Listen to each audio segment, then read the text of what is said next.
un des enjeux qui explique à la fois les enjeux européens et qui explique aussi la montée de l'extrême droite partout.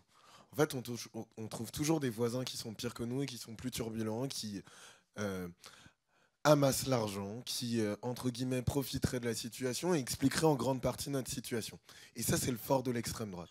Effectivement, c'est les zones rurales versus les zones urbaines. C'est à Paris, les quartiers populaires versus les autres. C'est finalement à chaque fois des personnes qui sont renvoyées au fait que finalement, c'est eux le problème. Et effectivement, on va pas se mentir, en général, plus tu es précaire, plus tu es en galère, et plus c'est toi le responsable. Et justement, pour rebondir un peu sur ce débat de comment l'extrême droite, elle va chercher des gens et elle va convaincre des jeunes, et un peu sur ce débat de mais comment nous, on peut reprendre, bah en fait, des fois, il faut aussi qu'on arrête de se prendre la tête. En fait, tous les jours, on discute avec des jeunes. Tous les jours, des fois, on discute avec des mineurs. Alors, pour être très honnête, des fois, on discute juste parce qu'on les croise dans un café, qui nous posent une question. Des fois, on les discute avec eux parce que sur Twitter, on dit qu'on n'est pas d'accord avec quelqu'un parce qu'il dit n'importe quoi, comme très souvent sur Twitter, ou X maintenant, ou encore très souvent, ce qui se passe, c'est que ben, les jeunes, en fait, ils sont pas bêtes. Bah, ils regardent l'actualité. Alors, ils regardent pas forcément de la même manière l'actualité. Mais par contre, en fait, consciemment et tout le temps, on discute avec eux. Et le problème, pour le coup, pour rebondir sur l'une des questions qui n'a pas été totalement répondue tout à l'heure, c'est que au-delà de la trahison, parfois, on reprend inconsciemment des valeurs d'extrême droite. En fait, l'un des éléments qu'il faut qu'on ait en tête, c'est que et je le dis de manière un peu trash, mais on est tous un peu fachos. C'est-à-dire qu'en fait, on est tous abreuvés à longueur de journée par des discours d'extrême droite. Alors, il y a des discours d'extrême droite qui sont conscientisés, c'est-à-dire le Rassemblement national, qui nous dit qu'effectivement, ils ont un problème avec les étrangers. Alors, ils le polissent, mais globalement, ils nous disent qu'ils ont un problème avec les étrangers, avec les précaires. Mais il n'y a pas que. Il y a les chaînes de télévision, il y a les séries télévisées. Et je peux prendre de nombreux exemples.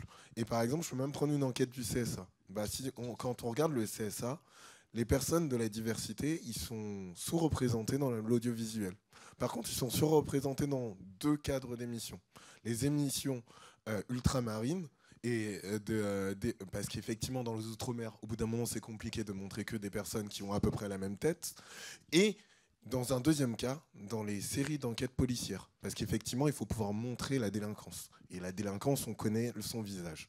Alors, ça peut sembler anecdotique, mais quand on est abreuvé de ça, bah, effectivement, quand on voit quelqu'un dans la rue, qu'on est fatigué et ainsi de suite, on reproduit des stéréotypes. Mais c'est également sur tout un d'autres objets. Quand, à longueur de journée, on nous explique que finalement, on a des difficultés à rentrer sur le marché du travail, et qu'en même temps, on nous dit que, regardez, les immigrés, ils travaillent à moindre coût, et donc le plus simple, ce serait de les expulser. Ou encore, nouveauté, effectivement, tu parlais de la question de la santé, que finalement, c'est eux qui sont porteurs de maladies. Parce qu'après tout, les puces de lit, c'est connu, ça voyage à travers la mer pour venir jusqu'en France sur le dos d'étrangers, parce que nous, après tout, on est trop propre pour pouvoir avoir des punaises de lit. Après tout, finalement, aider les autres, ce serait finalement être s'exposer, mais surtout être finalement crédule, ne pas comprendre que les autres vont abuser de nous. Et effectivement, c'est un peu ce que tu disais sur tout l'imaginaire d'extrême droite. En fait, ils sont très forts à créer un imaginaire qui est violent, qui consiste à dire que finalement, en fait, avant, c'était beaucoup mieux. Notamment parce que, il faut se le dire d'un point de vue purement cognitif, quand on nous dit que bah, la Terre, globalement, si on continue, c'est la merde. Que globalement, si on ne change pas de comportement, on risque d'être en difficulté. Bah, notre cerveau, qu'est-ce qu'il nous dit? Il nous dit, bah, sois dans le déni et tu te sentiras peut-être un peu mieux. Donc finalement, que c'est pas totalement ta faute. C'est pas à toi de te changer, de te questionner. C'est aux autres. Et c'est pour ça que l'enjeu européen, il est aussi important. Parce que ben, en fait, on a un espace qui doit nous permettre de pouvoir changer les choses collectivement, et pour autant qu'on a tendance aussi à regarder de manière distendue, de manière lointaine, et surtout des fois avec du rejet. Parce que, on peut se le dire, c'est un peu ce que tu disais sur la trahison, c'est jamais notre faute. Alors évidemment, les retraites, le fait qu'on doive travailler plus longtemps, c'est pas Macron, c'est pas parce qu'il aime ça, c'est parce que l'Europe lui a demandé. Alors, on cherche encore la directive qui lui a demandé, mais en tout cas, il nous l'a dit. C'est l'Europe qui nous le demande. Le glyphosate, c'est pas lui qui était pour le fait de repousser repousser l'interdiction du glyphosate. C'est les autres pays européens. C'est pour ça qu'il s'est abstenu, parce qu'il est courageux. L'abstention courageuse. Et donc, on se retrouve dans une situation un peu lunaire où à chaque fois qu'il y a quelque chose de négatif, c'est notre voisin européen. Après tout, le populisme, ça monte partout en Europe, mais pas chez nous. Donc l'extrême droite à l'Assemblée nationale, c'est un débat qui finalement n'est pas le nôtre. En fait, c'est un hasard de l'histoire. C'est la faute de la France insoumise, de la NUPES, des écolos, et ainsi de suite, c'est pas nous. Et en fait, l'un des enjeux centraux, c'est de montrer qu'on est en capacité de créer un horizon désirable dans cette période. On est en capacité de dire que face à ces discours qui nous renvoient à nos instincts primaires, on est en capacité de construire autre chose. Et là, on a une double difficulté, effectivement. C'est que, en fait, quand on regarde l'historique, il y a beaucoup de gens qui ont trahi, effectivement. Il y a beaucoup de gens qui ont dit des choses et qui ne l'ont pas du tout appliquées. Donc comment aller voir des personnes en leur disant « je vous jure », nous, on est honnête. Et le pire, c'est quand on connaît les écolos, on est vraiment honnête. On a une capacité quand même à dire les choses parce en fait, au bout d'un moment, on a envie d'être transparent. Donc ça fait que nous, on ne sait pas faire des fois ce que font, et moi le premier, l'extrême droite sur les réseaux sociaux. Nous, on ne fait pas une vidéo TikTok d'une minute pour expliquer quelque chose. On prend 10 minutes parce que la situation, elle est complexe. Donc il faut expliquer toutes les nuances de complexité.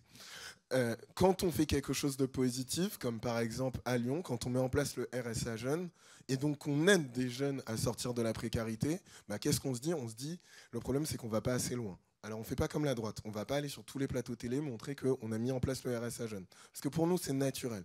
Quand à Montpellier on met en place une expérimentation autour de la sécurité sociale alimentaire pour rendre accessible l'alimentation à tout le monde, en fait on ne fait pas la tour des médias pour dire regardez comment on est génial. En fait, on pense que c'est naturel et notre débat, c'est comment déjà on passe à l'étape 2. Et c'est l'un des sujets sur lesquels il faut qu'on apprenne aussi à progresser. C'est qu'en fait, on a des bilans. En fait, ce qui est un peu incroyable, c'est que là, je vous ai cité 2 collectivités territoriales qu'on a gagnées. Même pas. Montpellier, on ne l'a pas gagné du tout, même. On va pas en parler, c'est bon. Voilà. Mais ce que je vous montre, c'est des actions très concrètes de nos élus qui transforment la vie des gens et qui permettent de sortir des gens de la précarité. Mais par contre, on ne le dit pas parce que pour nous, c'est un naturel. Et c'est là où on a un besoin aussi des fois de vulgariser ce qu'on fait, d'essayer d'apprendre à être plus simple. Pas simpliste, parce qu'effectivement, y a d'autres formations politiques qui caricaturent des fois les discours, qui caricaturent l'ennemi, qui disent que finalement, si Macron tombe, ici, c'est tout un système qui tombe. Alors, je suis désolé, je ne suis pas sûr d'être rassurant, mais je ne suis pas sûr que si Macron tombe et que c'est Darmanin ou Gabriel Attal qui arrive au pouvoir, les choses soient beaucoup différentes. Bon, après, il y en a un, il va nous amener encore plus de fascisme. Mais au final, entre les deux, entre quelqu'un qui dit « je n'ai rien vu, mais je te laisse totalement la main libre pour pouvoir mener ta loi asile-immigration », ou quelqu'un qui dit des choses policées, mais qui, au fond, systématiquement stigmatise les élèves et les étudiants en situation de précarité, effectivement, on ne va pas très loin.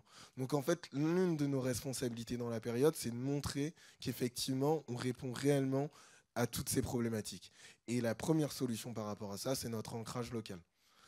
Et je le dis, effectivement, je suis un Parisien aujourd'hui expatrié, mais en fait, le premier enjeu, c'est de montrer que dans les luttes concrètes des gens et dans leurs problématiques concrètes, on est là. Et que c'est à nous de raccrocher le reste. En fait, on a gagné une bataille culturelle exceptionnelle. Aujourd'hui, tout le monde pense qu'il y a une crise climatique. Alors, on a gagné cette bataille. Après, ils se sont arrêtés là, malheureusement. Donc, ils ont dit, effectivement, la crise climatique existe. Donc, on va inventer les voitures électriques et tout va aller bien. Ou, ils nous ont dit, on a compris que la crise climatique existait, du coup, on va faire plus de nucléaire. Parce que c'est connu, les EPR, c'est la solution environnementale de demain. En fait, on n'y avait jamais pensé avant.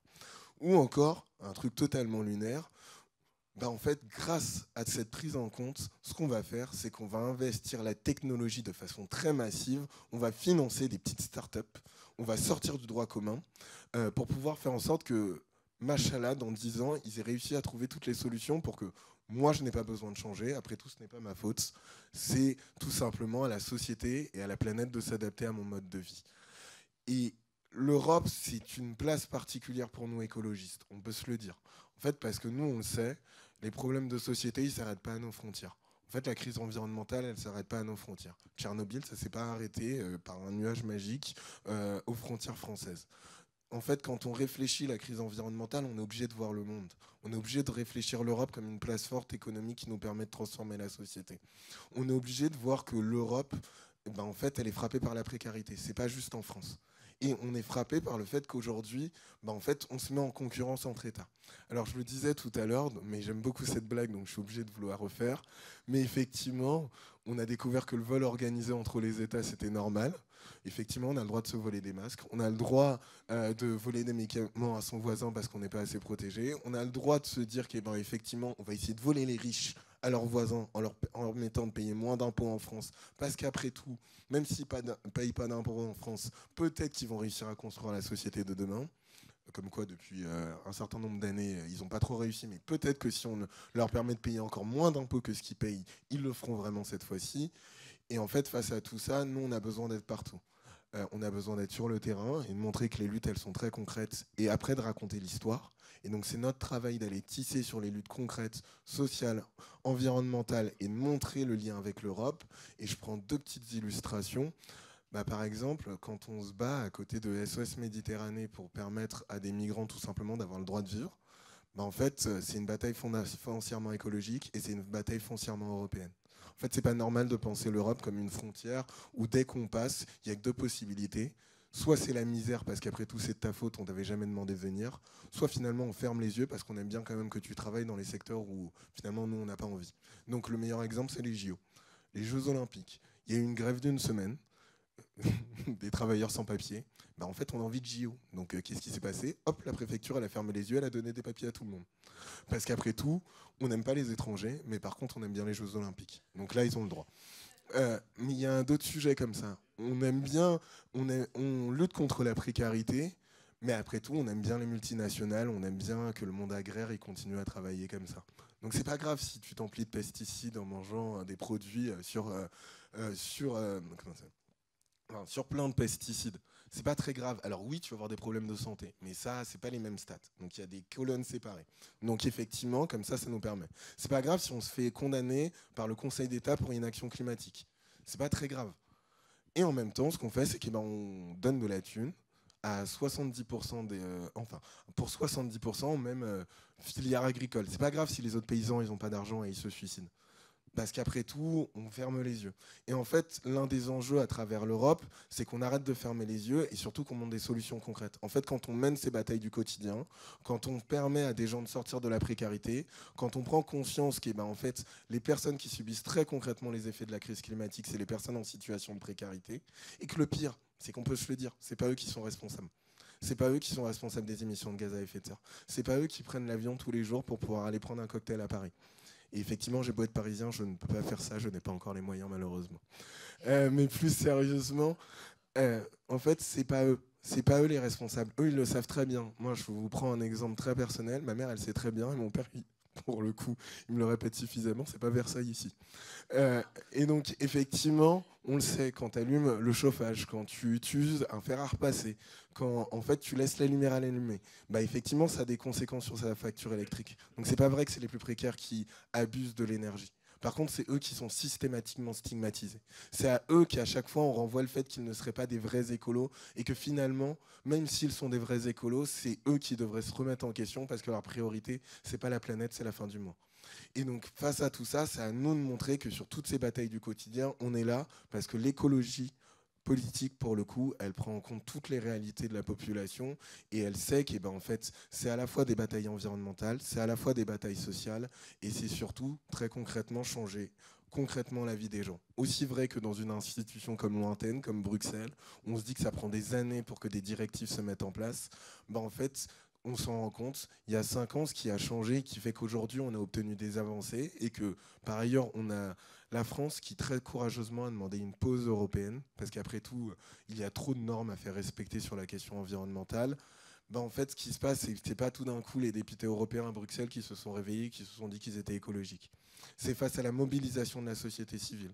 C'est face au fait que globalement, chacun d'entre nous, on a réussi à convaincre qu'effectivement, il y avait une urgence. Et là, ces élections européennes, elles arrivent en juin. Alors, on n'a pas le vent en poupe, c'est le moins qu'on puisse dire. On voit du populisme partout. On voit la droite et l'extrême droite qui s'allient systématiquement sur les questions sociales et environnementales contre l'intérêt des pauvres, des précaires et tout simplement des personnes qui sont abandonnées par le système. Mais c'est notre responsabilité pendant cette période de rallumer la mèche et de dire à tout le monde, collectivement, c'est pas facile, mais regardez, on va réellement être en capacité de changer votre vie.